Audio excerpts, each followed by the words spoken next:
Hey guys, what's up? Welcome back to my channel Dream Big. It's your one and only girl Risa here, and it's 11 December 11:52 at night. So I've not been able to make lots of videos past few months since April, I guess, because I got busy with my life in Canberra.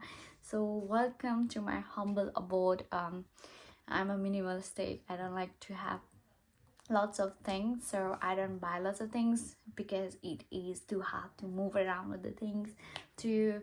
So I prefer to have less things at my place. And this is my bedroom over here. You can see that paintings that I did in Peanut and Picasso, yes. And that's a huge bill picture of I found it, so I just brought it because I feel like, oh, it's pretty. Anyway, so this video is I found really good books in the library, so I want to do a book review because I think this book is really helpful. So the book is The Unfair Advantage by S. Ali and Hassan Kuba. So these are the entrepreneurs who are self-made. So anybody who are interested in business or starting a startup in tech industry, or want to do something of their own, I will highly recommend this book, The Unfair Advantage, because this gives you tricks and tips to start your own business and company. The unfair advantage. So what do you mean by unfair advantage? So most of the times we feel sometimes we feel like we don't have enough things to start anything, and we might feel like, oh, this is a drawback. But the thing is, sometimes they are our unfair advantage. So he talks about 5 frameworks for the unfair advantage. Like anybody who wants to start a company, they should consider the 5 things. So that is Miles framework. So it's MILES. M starts for M is for money. So we think we need whenever we're starting a company or business, you need capital, you need money. Yes, so he says either you get money from your friends, from your family, or you try to bootstrap, you try to work hard and from your savings or anything, because if you want to start something, you need money. And you don't need to he says you don't need to go to angel investor or venture capitalist if you're like not planning to earn 10 millions in a year. Let's say if you're just planning to earn a million, that means you don't need to really go to them, and you can just bootstrap from your friends, family, or anyone who believes in you to start.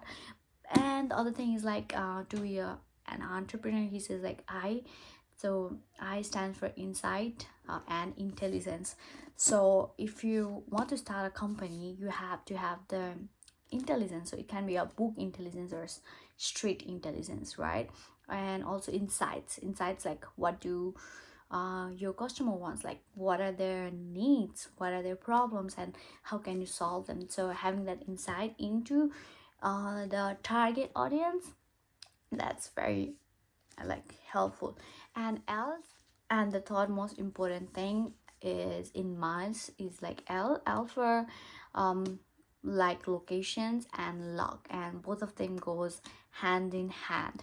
That means location is important and luck is important too. Sometimes we feel so he says that most of the motivational book, personal health book, self-help book, gives a lot of emphasis on oh, you gotta work hard, you gotta put the effort.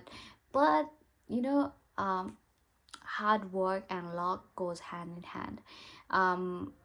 Yes, so luck is also important. The famous quote that says being in the right place at the right time. So yes, that is important too. So another thing is E is education and expertise.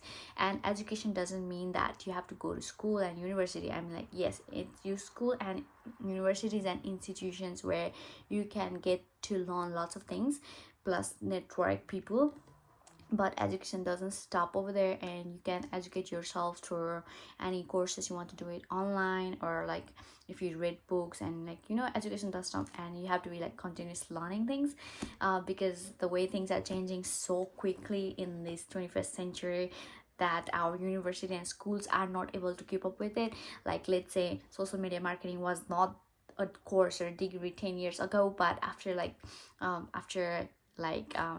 boom of dot coms and social medias like Facebook and Instagram, now digital marketing is an course. And see, because like by the time the education institutions brings this course in practice, there will be like another different industry and the different demands of like technical skills in the market. So education is something that you um, study, like, or you are interested in something and you want to study, and you can get it from books in the library, or like online course, or like especially on YouTube's, there are everything over there. And expertise, that means like you have to really go deep into the stuff, and also like you have to be train yourself in that stuff, that is expertise. And he also says that it's good to have interdisciplinary education and interdisciplinary knowledge, which will help to boost the creativity. And the last is status. So status in terms like let's say networking, and status really does help, because like all these big university, like Oxford, and so if you have a big status, that really helps, provides an ace compared to the people who doesn't have status. And yeah, it's an unfair advantage, I would say. So yeah, and it's to build that status. It's like networking is a big thing. Networking in a sense that you have to know people, you have to go out and put yourself out there. So because like when you are like going, like let's say if you're applying for jobs, right, and both of them are same. So he gives an example, it's not me. So let's say if two of the sisters goes for an interview for a job, and let's say the elder sister has a friend working over there, then, and if she asks her friend to refer the older sister has a chance of getting higher than her younger sister, because her friend knows the older sister. So it's unfair, but it is unfair advantage, and we know that world is not fair most of the times. And that's not my word, and this is his word, but I know like from experience, like from your and my experience, that yes, sometimes the world is not fair, and it's all right. Yes. So yeah, this book is really helpful, and it also teaches us to be like not compare ourselves with others, and also like gives a great deal of examples of different entrepreneurs who started, who have their own unfair advantage. So, and the last thing is like it asks us to be like always be grateful for what we have, and try to make the best use of what we have right now. So if we try to like analyze our miles with this miles framework, like money, insight, intelligence, locations, luck, expertise, education as status, and try to figure out what we are lacking in and try to strengthen it, then yes, we can do it. So guys, that's it for today, the unfair advantage. And there's lots of good books that I have brought it, and hopefully I can share it with you. So for today, and we're like for today, so good night.